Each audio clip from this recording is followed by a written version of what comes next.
My name is James Armstrong. I'm a teacher of politics and I'm going to be talking to you today about the 1979 election.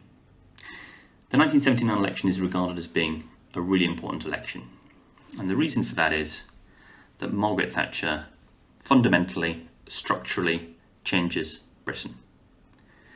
Prior to Thatcher's government, there had been, from 1945, the election of Clement Attlee and that post-war Labour government, up all the way through the 1970s, there had been what is called the post-war consensus.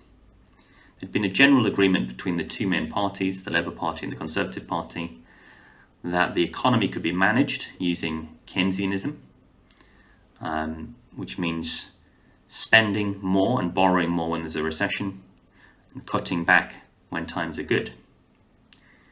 There'd been a consensus about the existence of a cradle-to-grave welfare state, with things like unemployment benefit, child benefit, the existence of a national health service. And there'd been a consensus that for the economy in general, there'd be a balance between nationalised industry, so that's industry controlled by the government, things like the steel industry, the shipbuilding industry, the coal industry, even the telephones, even some travel agents actually at the time were owned by the government, and the private sector, so a mixed economy. So there'd been a consensus about those things up until the 1970s. And when Mrs. Thatcher comes into office, over time she reverses these things. She privatises the nationalised industries. She deregulates the economy. Taxes have been very high. She cuts back on taxes. She stifles the power of trade unions. She cuts back on their right to strike. And so what she's doing in broad terms is she's trying to promote a small state free market economy where individual economic freedom is increased. Now, of course, that comes at the expense of increasing inequality. But what it does is it marks a transition between that period of consensus towards a more adversarial politics, where there is no longer a consensus about economics, at least until she leaves office, at least until maybe into the future when the Labour Party is reformed in the new Labour years, where actually under John Smith and then Tony Blair and then Gordon Brown, the new Labour project largely accepts actually the Thatcherite legacy. So 79 is a really important election. It's a tipping point election. It changes Britain in very meaningful ways. So that's why it matters. So let's talk a little bit about the election. So at the time, in 1979, the Labour Party is led by Labour Prime Minister James Callaghan. He doesn't actually have a majority. And so his position, as we know, is quite vulnerable. If you don't have a majority in Parliament, that means that you're trying to govern as a minority government. And so you're going to be trying to pass law on a case-by-case basis by trying to win the support from MPs from other parties. And you're also going to be quite vulnerable because you're going to need your own party to be very loyal and to always follow the party whip. And so his position was quite vulnerable. But having said that, up until a certain point, he was doing reasonably well. He was fairly popular in the polls. He was managing to deal with the economy fairly well. He was managing to deal with the trade unions fairly well in very difficult circumstances. In the 1970s, the issue of unemployment and inflation had been perennial problems for not just Labour governments, but for Conservative governments. So he seemed to be doing fairly well. And in October 1978, he actually thinks about calling an election when he's ahead in the polls, but he decides against it. Now that turns out to be a mistake, most people argue, because what then goes on to happen is something called the Winter of Discontent. The unions across the country act in concert, act in solidarity with each other, and they go on strike. And so there are mass strikes around the country. There are reports of rubbish piling up in the streets of London because the bin men are on strike. There are reports of, in some parts of the country, even dead bodies not getting buried because the grave diggers have gone on strike. And so it gets this title, The Winter of Discontent. Mrs. Thatcher, as leader of the opposition, tables a motion of no confidence in the government, and that motion of no confidence is lost by the government by one vote. The government collapses, Parliament is dissolved, and in March 1979 a general election is called. So in that election you have Mrs. Thatcher's Conservative Party against James Callaghan's Labour Party. Now on the Labour side, Callaghan's a reasonably popular leader of the Labour Party. He's a reasonably popular Prime Minister. He's got the nickname Sunny Jim for his cheery disposition. And so the Labour campaign tried to play to their strengths. And they regard their strength as being the party of the unions, therefore able to deal better with the unions.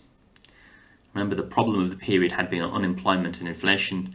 One of the ways that you have to try and reduce inflation is to agree with the unions that wage demands will be kept down and agree with businesses that prices will be kept down. And so that's part of Labour's appeal, to try and deal with the unions. And they campaign on a moderate manifesto, and they even promise tax cuts. So this is a pretty moderate Labour Party that we're dealing with under James Callaghan. The Conservatives promise tax cuts as well in their manifesto, and one of their landmark policies in that 1979 manifesto is what's called the right to buy, which is giving citizens the right to buy their own council houses. The Conservatives bring on board a advertising firm called Saatchi & Saatchi, and the advertising company create this campaign, this famous poster called Labour Isn't Working, and you see an image of an unemployment queue stretching into the distance, representing the unemployment of the period, which at the time was 1.5 million people. Both sides tried to keep the extremes of their parties quiet. This was an attempt really to win the centre ground of British politics. It was both parties moving to the centre campaign. Which is interesting because Margaret Thatcher, as we know her now, is often presented as a radical right-wing Prime Minister, which of course she was. But what we need to remember about 1979 is she hadn't become that Prime Minister yet. She was still able to present herself as more moderate than she went on to become. Now, there was a lot of interest in Margaret Thatcher. She was the first female leader of any major party, and therefore the press interest in her was high. And so the campaign took on a presidential nature. Mrs. Thatcher went around the country doing set-piece media events and walkabouts. And the idea behind them, there weren't many television channels in 1979. I think there were either 2 or 3. She was trying to get herself onto the nightly news, the 6 o'clock and the 10 o'clock news. And so she wanted to present the media with images of her that would make good footage for that evening's news, so that people would tune into her messages that she was trying to sell. Despite this, Mrs. Thatcher was less popular than her party. She was less popular than James Callaghan during the course of the campaign. So you could see Mrs. Thatcher as being a net negative on her party's chances of winning the election during this campaign. If we think for a second about the media, now it's fairly common for this to be the case. The Labour Party have the support of only 2 newspapers, the Daily Mirror which is very, very consistently a Labour-supporting left-wing red-top newspaper, and the broadsheet left-wing Guardian. Very little changes. That is still the case today, pretty much, that those are the two stalwart newspapers that tend to support the Labour Party. The Daily Mirror slightly more consistently than the Guardian, because the Guardian in the past have supported the Lib Dems, for example. Whereas the Conservatives had the support of the Sun, the Express, the Telegraph, the Times. They had the support of the right-wing media. And so the Sun, for example, the day before the election, she's carrying the banner for ordinary people, says the Sun, front page, vote for Maggie to give you and your children a better Britain. The Express, their election special, Maggie all the way. Notice the language here. This is affectionate language, just like with our current Prime Minister, Boris Johnson. The newspapers don't refer to her as Mrs. Thatcher. She's Maggie. She's familiar. She's the housewife next door. That's how she's perceived at the time. So the Conservatives go into the election ahead in the polls. They've got the support of the media. Margaret Thatcher is a slight drag on the party. But it seems to be an election where the Conservatives are favoured to win. And so Jim Callaghan wants a televised leaders' debate, because he sees this as an opportunity. If he can get this televised leaders' debate, it had never happened before. If he can get this debate, he thinks he can win. Now, obviously, Margaret Thatcher, therefore, is advised not to have this leaders' debate, and it doesn't happen.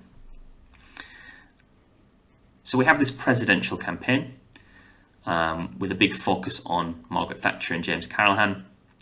And there's a suggestion, perhaps, that this is the first presidential election. We've talked a lot about Margaret Thatcher.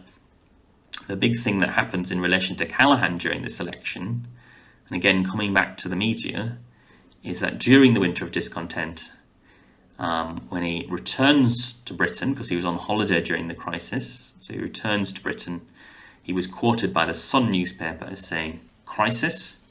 What crisis?" Obviously, this does not go down well for him. It seems to be the Prime Minister not being in touch with what's going on in the country, downplaying the seriousness of the Winter of Discontent. The fact that he didn't actually say crisis, what crisis, is immaterial. Once the mud is thrown, it has a tendency to stick. And so during the campaign, the Conservative Party use this phrase, crisis, what crisis, in their advertising, in their election broadcasts.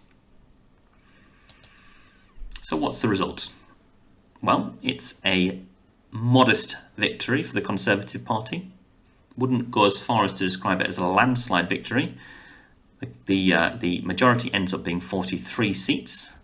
Conservatives win 43.9% of the vote, win 339 seats. Labour, a creditable 37% of the vote, with 269 seats. And the Liberal Party, remember the Liberal Democrats don't exist yet, the Liberal Party win 13.8% of the vote and 11 seats. So as is typical under first past the post, Margaret Thatcher's Conservative Party get less than 50% of the vote. They get the most votes, a plurality of the vote, and they go on to win a majority of the seats. Okay, so she's got a majority in the House of Commons, and assuming that her party will remain loyal to her, that means that she's going to be able to form a government. She's going to be able to pass law without being defeated. Now, if we look at the breakdown, women were actually less likely to vote Conservative than men. So this is interesting. Women less likely to vote for a Conservative female leader than men were. And actually, even a former leader of the Labour Party's wife, Harold Wilson's wife, she said she might vote Conservative. The Conservatives won amongst every age group. Conservative support did rise with age. That's quite a common trend. It's very, very prevalent now in our politics, but it was much less pronounced then. By far the most important factor that determined how you were going to vote was class. If you were middle class, so if you were in A, B or C1, 59% of those voters, those middle class voters, voted Conservative, but only 24% of them voted Labour. By contrast, if you were working class, that's class D and class E, you were far more likely to vote Labour than Conservative. 49% of those voters voted Labour, with only 34% voting Conservative. What was interesting about this election is that the skilled working class, the so-called C2 voters, sometimes described as the aspirational working class, who Mrs. Thatcher had targeted by, as part of her tour around the country. She actually went up to Newcastle, for example. They split down the middle. 41% of them voted Conservative, 41% Labour. Whereas if we go back to the 1974 election, Labour had a large lead with this group at this election. Actually had led in 1974 by 49% to 26%. So one of the narratives that's told about this election is that the reason Mrs. Thatcher was able to win is that she was able to eat into the Labour lead amongst those aspirational working class voters, those C2 voters.